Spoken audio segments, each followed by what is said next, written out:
I'm gonna make a quick video and talk about what I'm doing here. And this is insulation for both sound and temperature. And the car's never had this exact thing in it from the factory, but I think most cars come with something like this nowadays. There's a lot of different name brands of this. There's Dynamat, Hush Mat. This is called Kill Mat, and it comes from Amazon is where I bought mine from. And it looks like it's roughly take 2 boxes to do my car the way I want to do it. I did put some on the ceiling above the headliner.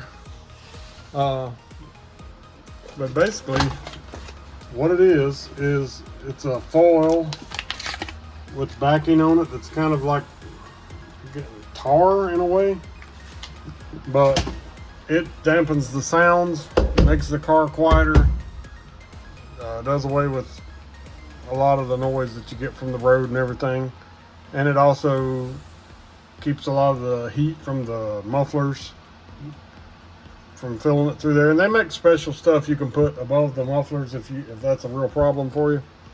But this goes directly on the metal. You see where I'm not quite done yet up here at the front. This is the metal floor that I had painted with POR 15. If you go way back to some older videos where I patched a few holes that were in my floor, they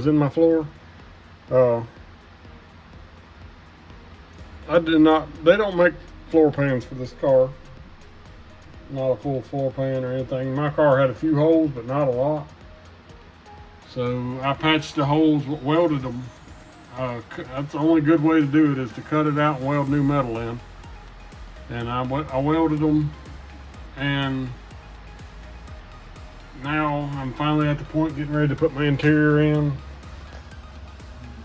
Watch other videos and see some of that. Got my headliner, my package tray. It's kind of a newer style, same style it's in the Impala. It's usually labeled as deluxe when you order it.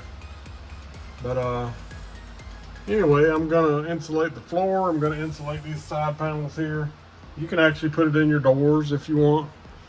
You can put it, if you got enough of it and you want to spend the money to do it, you can put it pretty much anywhere in the car that might insulate temperature or sound.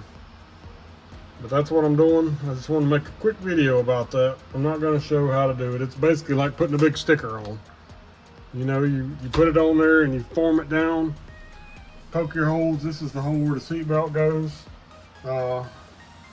Poke your holes when you're doing it so you'll know this is where the seat bolts down. So anyway, that's where I'm at. I hope it's useful for somebody to see this. This is one step. I almost didn't make a video of it, and I was like, well, some people might want to see that, might not know about it. That's what it is. You basically cover your entire area with these big stickers. You can cut them with scissors. It's kind of going to gum up your scissor blades. You can clean them when you're done with some, I don't know, lacquer thinner or something to get it off, but that's what I'm doing.